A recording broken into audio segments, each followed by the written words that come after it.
Welcome back to another episode of Finding Faith with your host, Ian Alexander Tash. Today, we're going to be doing an interview with Pastor Al Gascon of Christ Church of the Valley here in Bakersfield, California. I'd like to start this episode off by telling a little story. A story about myself. It was 2018.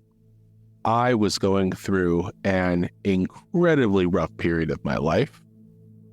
I had been recently going through some personal crises and relational crises when I came across a random news article recommended by my iPhone's news feed. It was an article about how different things in popular culture, such as superheroes, zombie movies, etc., pointed towards the existence of God. Out of curiosity, I read the article and, intrigued by what I read, decided I would go ahead and buy the book. And buy the book I did. At the end of this period of crisis, I knew that I needed to find a new place of belonging, a new place to start fresh. And so, I decided to go to the closest church near me, in the place where I was currently living. I wanted to see what this new place was like and what was probably going to be my latest journey. I saw that they had a big sign out front that they were starting an entire series in Genesis. Turns out it was their very first sermon in this Genesis series. And the person who I shook hands with, who told me he was the pastor of this church, was a very familiar man. A man who had written a news article and later a book that I had bought. A man whom I would listen to that day and find him incredibly intelligent, be very impressed with his willingness to research out words and phrases and the original context in which things were written, who didn't seem like a rube, but a scholar, someone that I would like to have lead this next phase of my life. He's a man that I worked alongside for many years, both as a volunteer in his congregation and as an employee for his church. That man is not Pastor Al Gascon, but it was at Christ Church of the Valley here in Bakersfield, California. That man was Dr. Rick Stedman, who worked at this church for many years. And in fact, I had already become a member and was part of the hiring process, taking part in a vote to officially hire him on as pastor. He was only an interim when I first started going and met him for this Genesis series. I'd like to think that I had a pretty decent relationship with him, working-wise especially, and then he retired. Our church was without a pastor for almost a year. We had a rotating crew of people, mostly people that already worked in the church or had some sort of ministerial role, but sometimes some guest speakers had come in as well. But ultimately, you could kind of see that there was no one person running the ship at this point. At least, not in any sort of direct way that the people could understand. We needed a new pastor. And that new pastor finally came in Pastor Al Gascon. And I overall liked his first sermon. Maybe a couple theological points I could have pressed a little bit harder on, but ultimately, though, I thought it was decent. The more he'd come around, the more it seemed like, hey, maybe this guy could be someone that our church could really benefit from. Who knows? Ultimately, our church must have thought so as well, because it offered him the position, and he was willing to accept it. We had a big old vote about it. I will admit I took place in that vote, and everyone knows my answer because it was a unanimous yes. There was not a single no in the entire body of membership in our congregation. He became our new pastor. It's been a bit of time now since he was first elected in. A year hasn't passed or anything like that. He's now more settled in than he was when we first elected him in. He wasn't even living in town at that time. But now, he and his family have integrated into Bakersfield, integrated into our church, and he's preached a few sermon series now. He's even been running a bunch of other things as well, including college ministry, a ministry that I had worked very closely in for a lot of my time there at the church.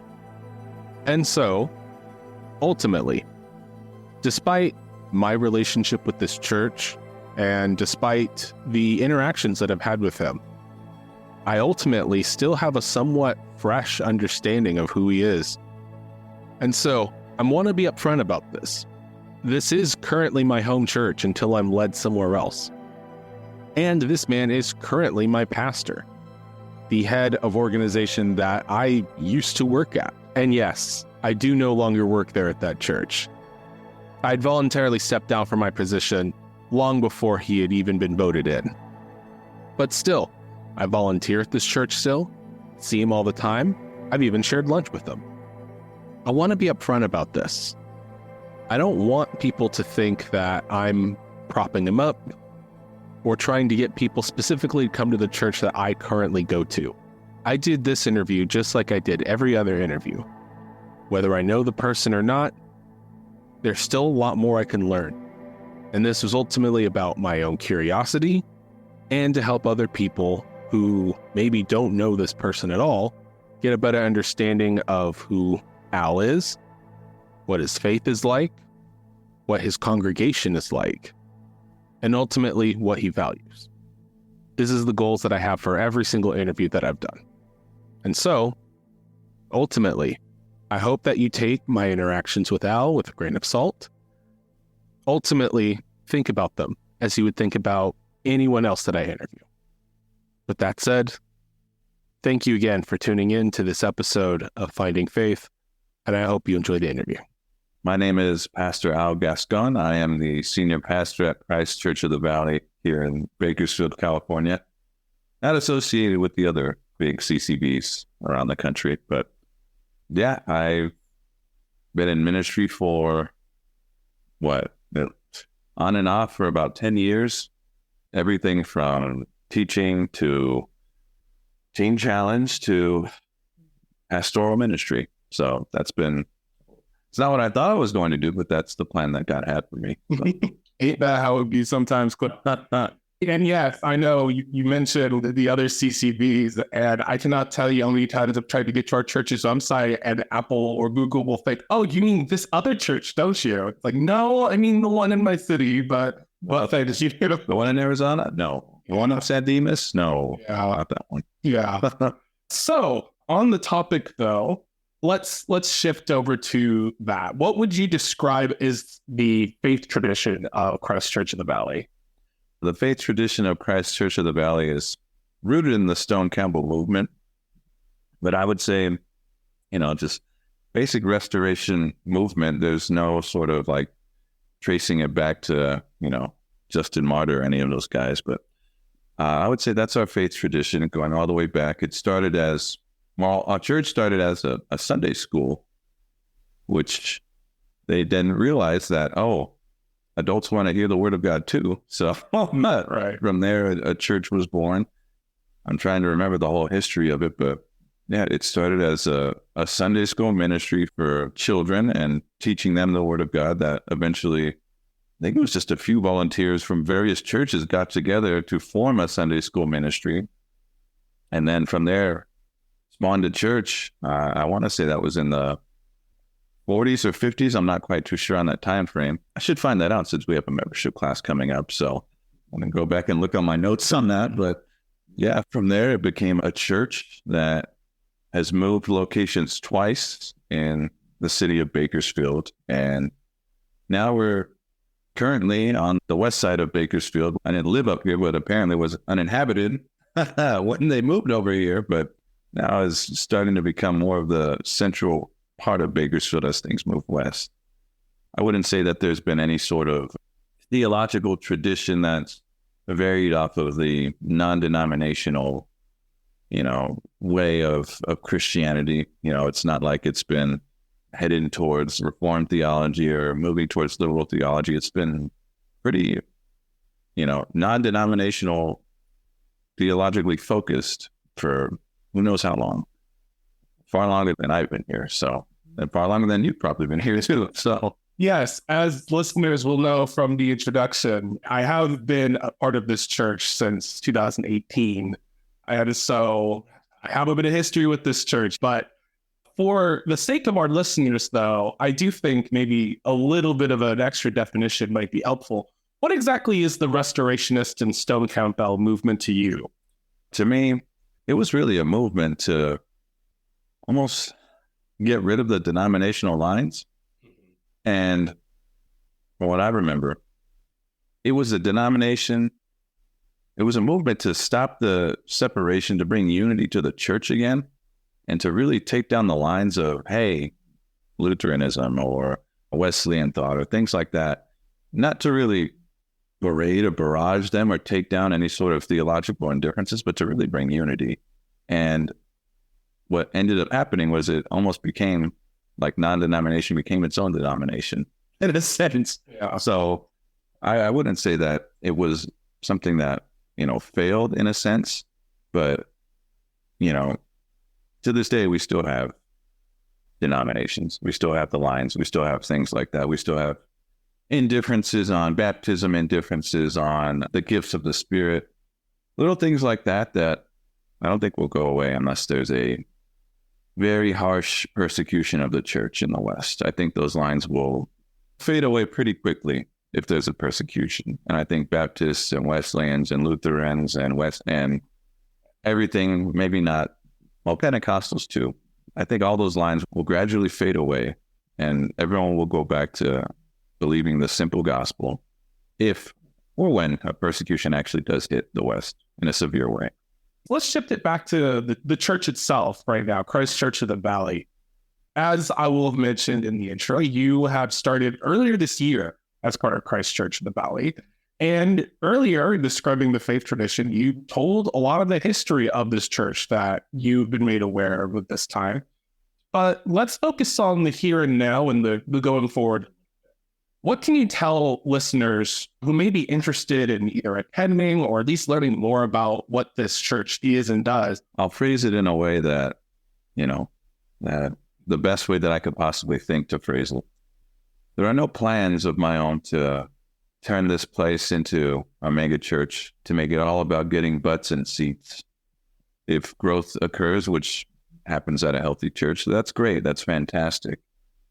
There's no plan on this place ever becoming a grand 5,000 place amphitheater, seating 5,000 people a service or, I don't even know if our property is big enough for that, but that's not the point, but that's not the goal. If it happens, it's from God because it's not a part of the plan. What I can say is the goal for me is very simple, is to preach and teach the word of God in all integrity, to meet the needs of the people, to be their shepherd, to spend life with them, to be with them when, they're in rough spells, to sit with their loved ones when they're in the hospital, things of that nature. And everything else from there will fall into place. At least that's I don't know if you call it wishful thinking, but that's my belief, is that if the word of God is being preached, not watered down, not taken out of context, not emotionalized to tickle the ears of everyone sitting in the seats, not to exalt the people that are sitting there or to tell them that they're worthy or to tell them that they're good. But if the word of God is preached to exalt and glorify Jesus Christ, and if the needs of the people are being met, people are being loved one person at a time, that I think is my goal. And I think that is the simple way to put what I envision for this place. Everything else, we have a new building that's coming up. Hopefully that will break ground on, I think, next month, by the way. Everything that's occurring, everything else is just whipped cream and sprinkles and cherries. I just want the word of God to be preached. I want it to be preached. I want it to be taught. I want people to treasure it. I guess the ultimate goal is I want to ensure that everyone here at this church, that their name is written in and stays in the book of life, that I see them on that day. When it is the last day, the final white throne judgment, when we enter the gates of the city of heaven and I see people from the congregation there. That's the goal. I'm going to stop talking, otherwise I'll keep going. Where can people find Christ Church of the Valley? You could find it, I always say Stockdale Avenue, and I know that's wrong. Highway. Stockdale Highway. Yeah, trust me, I'm not used to saying highway when it comes to streets. They just don't, you don't see that in Southern California. Every time I see like Rosedale Highway or Stockdale Highway, like that'd be Avenue or something in Southern California. But we are on Stockdale Highway, west of Allen, a little before Renfro. That's where you could find us. The big cross streets are Stockdale Highway and Allen Road. But that's where you could find us. You can't miss it. I think we're the only church in the area. I think there is a church that's being built on the other side. I forget the name of the street, but there's another church that's being built. I think it's not going to be ready for a year or two, but west of Allen, we are the only church that's on Stockdale Highway, so you can't miss it. You can't miss the three big crosses as you're driving west. That's where you can find us. Or you can find us at ccvbak.com. How can people get involved? What services and studies are you guys doing currently? So our main days are Sundays and Wednesdays. Sundays, we have a 9 o'clock service, a 10:30 service. And for young adults, we meet at 3 p.m. here at the church. For middle school and high schoolers, we meet at 6 p.m. here. So Sunday is our main day. And then we also have a Wednesday night dinner. And Wednesday night dinner, we have our men's and women's Bible study. And myself personally, I'm also going through kind of like the basics of the faith on a Wednesday night, right after our Wednesday night dinner. I believe that starts at 6:15. But yeah, next year we'll probably go through how to read the Bible in context or something like that. I just felt like for all the new members at the church, I wanted to start up with something pretty basic for our first Wednesday night Bible study. But those are the main days. You can get involved in various ways, not just attending church. You can get involved, first of all, at the events that we have. When we have our Harvest Carnival for the students, you could get involved in, our holiday market that we have coming up that could be a vendor and you could sell some of your things. So there's many ways that you could get involved that, isn't just, attending the church. I'd love to have more people that can lead a small group. I'd love to have more people that can possibly help me out on a Sunday, give me a break every now and then. There's plenty of ways to get involved. You could help out in cooking. If you got a certain thing that, it's a family recipe or something that you take pride in, you could help us by cooking on a Wednesday night and getting involved in that rotation. My wife just figured out how to make actual chicken taste like it's from Chick-fil-A. So will she ever cook that on a Wednesday night? Probably not, because I'm probably going to have to help her. So, but there's plenty of ways to get involved here. If listeners were to walk away with one piece of wisdom, one thing that they should do or just even start doing, what would be that thing that you recommend? I think what I would recommend, and I didn't say this earlier, but mind you, I come from an atheist background. If there is anyone listening who is in the realm of atheism or atheistic thought, skepticism, anything like that, or for those who do believe, those who are in the faith, those who do believe in Jesus Christ and do believe that the Bible is the Word of God, my wisdom would be to dive deeper. If you're an atheist, my suggestion would be to look at the evidence that's on our side, because there is evidence on our side. If you are a Christian, I would ask, I know not every Christian is called to it, but, look at the questions that the skeptics are asking.